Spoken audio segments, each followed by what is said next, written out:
नमस्कार दोस्तों, UK biker पर आपका दोबारा स्वागत है। कृपया मेरे YouTube चैनल को लाइक और सब्सक्राइब करें। धन्यवाद। 2025 में वायु अस्त्र भारत की उभरती हुई रक्षा क्षमताओं का एक महत्वपूर्ण प्रतीक बनकर सामने आता है। यह आधुनिक तकनीक से लैस स्वदेशी हथियार प्रणाली भारतीय वायुसेना की मारक क्षमता, सटीकता और रणनीतिक बढ़त को नई ऊंचाइयों तक ले जाने के उद्देश्य से विकसित की गई है।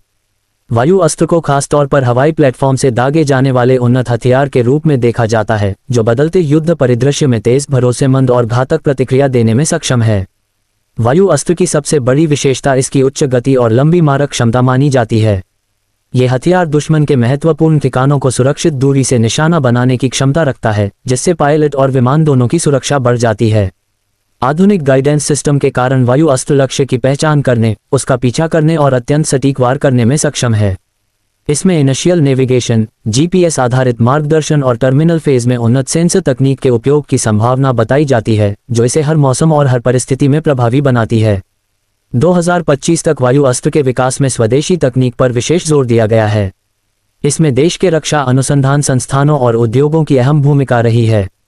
आत्मनिर्भर भारत अभियान के तहत विकसित ये हथियार न केवल आयात पर निर्भरता कम करता है, बल्कि भारत को रक्षा निर्यात के क्षेत्र में भी नई पहचान दिलाने की क्षमता रखता है।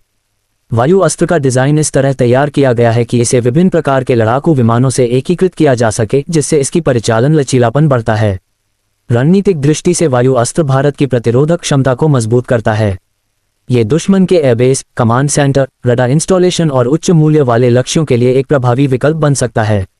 इसकी त्वरित प्रतिक्रिया समय और उच्च सटीकता आधुनिक नेटवर्क सेंट्रिक युद्ध की अवधारणा के अनुरूप है, जहां रियल टाइम डेटा और तेज निर्णय निर्णायक भूमिका निभाते हैं। वायु अस्त्र को भविष्य की युद्ध आवश्यकताओं को ध्यान में रखकर विकसित किया गया है, जिसमें इलेक्ट्रॉनिक काउंटर मेजर से निपटने की क्षमता भी शामिल हो सकती है। तकनीकी रूप से वायु अस्त्र में हल्के लेकिन मजबूत कॉम्पोजिट मटेरियल का उपयोग, बेहतर प्रोपल्शन सिस्टम और कम रडार क्रॉस सेक्शन जैसे तत्व शामिल किए जाने की बात कही जाती है। इससे ये हथियार दुश्मन की वायु रक्षा प्रणालियों के लिए पहचानना और रोकना कठिन हो जाता है। इसके साथ ही इसकी रखरखाव लागत को कम रखने और त्वरित तैनाती सुनिश्चित करने पर भी ध्यान दिया गया है। कुल मिलाकर 2025 में वायु अस्त्र भारत की वायु शक्ति को नई धार देने वाला एक महत्वपूर्ण कदम माना जा सकता है। यह न केवल तकनीकी आत्मनिर्भरता का उदाहरण है, बल्कि देश की सुरक्षा आवश्यकताओं के प्रति दूरदर्शी सोच को भी दर्शाता है। आने वाले समय में वायु अस्त्र जैसे स्वदेशी हथियार भारत को क्षेत्रीय और वैश्विक स्तर पर एक सशक्त और विश्वसनीय रक्षा शक्ति के रूप में स्थापित करने में महत्वपूर्ण भूमिका निभा सकते हैं।